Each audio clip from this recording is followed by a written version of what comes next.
Hello everyone, and welcome to my Days of Our Lives official. I hope everyone is having a wonderful day. Before we begin, please hit the subscribe button and give this video a thumbs up. Gabby was amazed to see that Jada had nearly finished wrapping Christmas presents at Rafe and Jada's house. After noticing Gabby's outfit, Jada inquired about her plans. Gabby mentioned that she was heading out for drinks, but Jada's phone rang before she could introduce her partner. Jada received horrible news from Sean. Hattie was nowhere to be seen when the cops went to arrest her. Jada informed Gabby about the investigation into Hattie for the incident with the contaminated cupcakes after hanging up the phone. Jada feared Rafe would have reached her before Gabby, who suspected Hattie might have departed town. Rafe's hypothesis that Hattie was a lady whistleblower was explained to Gabby by Jada. Since finding Hattie had been the intended result, Gabby couldn't see why Jada was upset if Rafe had done so.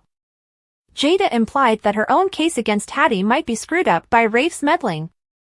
When Jada brought up Gabby's date again, Gabby argued that it wasn't actually a date.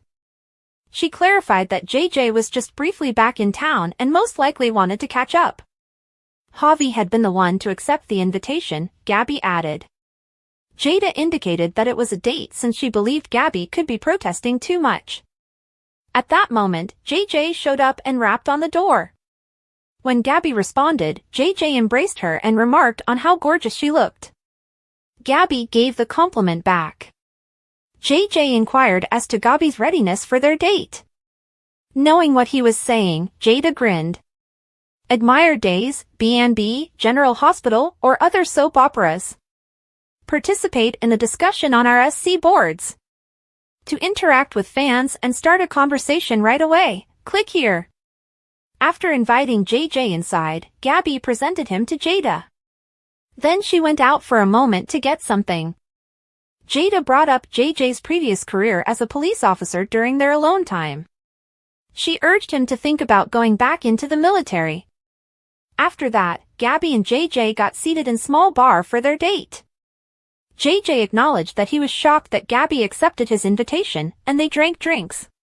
Before JJ left town, Gabby said she had hoped to get back in touch with him. The two toasted to their rekindled friendship after JJ said how happy he had been to see Gabby. He informed her of Jada's offer when Gabby mentioned JJ leaving Salem.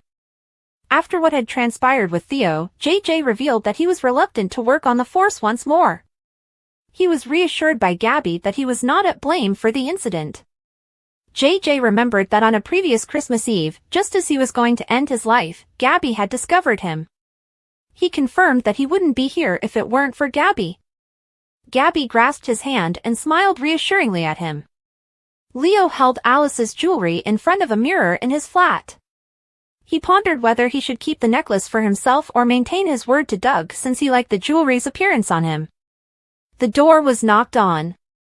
Leo put the necklace in his pocket before responding, and when he spotted Rafe, he said he had a Christmas present for Leo. Then Rafe showed Leo a displeased Hattie.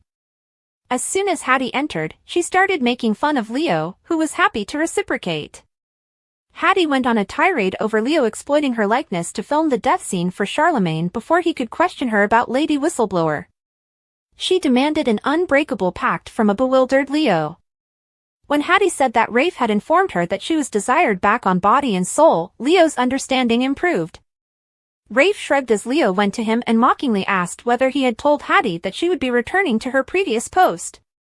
Hattie enumerated her demands, which included groveling from Leo, Abe, and Kate, a raise in pay, and Bonnie's termination. Leo sarcastically tacked on a Ferrari, a private aircraft, and a lifetime supply of pork rinds to the package. When Leo angrily responded that Hattie would be dropped down an elevator shaft for real if she ever set foot on the set again, her mounting enthusiasm was dashed. When Leo referred to her as a lady whistleblower, Hattie was even more stunned. Leo was reminded of his role as lady whistleblower by Hattie.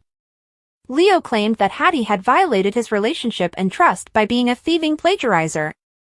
Leo retorted that she had broken into his computer and published his writings in her so-called gossip column when Hattie questioned how she had betrayed him. According to Hattie, she primarily uses computers for shopping and to play that cyborg game. Leo persisted in reminding Hattie that she had promised to make the performance profitable. It was different when she clarified that she had cursed the show. Rafe stopped Hattie as she was about to depart. He declared that a citizen's arrest was being made. Hattie said that it was not illegal to supposedly disclose TV show spoilers. Rafe disclosed that the main suspect in the widespread poisoning of the body and soul cast was Hattie. Hattie pretended to be unaware of the occurrence and said she was shocked that anyone would think she was culpable. Later, when Leo was by himself, he yelled at Hattie for having the gall to tell him a falsehood. He had up a news alert to notify him of any developments pertaining to Lady Whistleblower. Leo peered anxiously at a recently published gossip column. In response to the widespread conjecture regarding her identity, Lady Whistleblower had penned a letter. In the column, she provided one hint: "I am not Hattie Adams." Ava received a text message at her apartment asking about her date from an unidentified number. They said, "Wouldn't you like to know?" in response to her request for the person's identity. Until she got another message, Ava started to pace the room. "Too bad about the nutcracker," it said. With a sly smile, Ava's only answer to the conversation was, "Kristen." Belle came home and met Brady at John and Marlena's house. She inquired about the outcome of his date with Ava. Belle commented that it appeared to be quite the comedy of errors when Brady described the several mistakes with the date. Brady changed her idea to someone after she implied that something might have planned to ruin the date. He explained that he thought Kristen had ruined the occasion. Before Brady informed her that such strategies were child's play to Kristen, Belle was dubious. However, he didn't think he could demonstrate her guilt. At that moment, there was a frenzied knock on the door. Brady started to respond, but Ava interrupted and said, "Kristen is after us." In order to prove to Brady that Kristen was the saboteur, Ava showed Belle and Brady the texts she had received. Brady encouraged Ava to remain behind as he went to face Kristen. Belle warned Ava against becoming embroiled in the Kristen controversy after they were alone. Given what Ava had done to Belle's family, Ava questioned whether Belle was truly wary of Ava. Belle claimed that because of Ava's mental health problems at the time, she didn't hold her accountable for those acts. She was more concerned about Ava facing someone who was currently struggling with mental health concerns.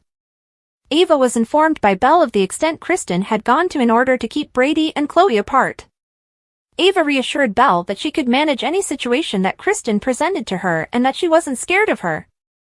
Jada received a call from Rafe in the police station, telling her that he would be bringing her a Christmas gift. Jada retorted mockingly, "Let me guess." Jada anticipated that Rafe would soon greet her, accompanied by a struggling Hattie.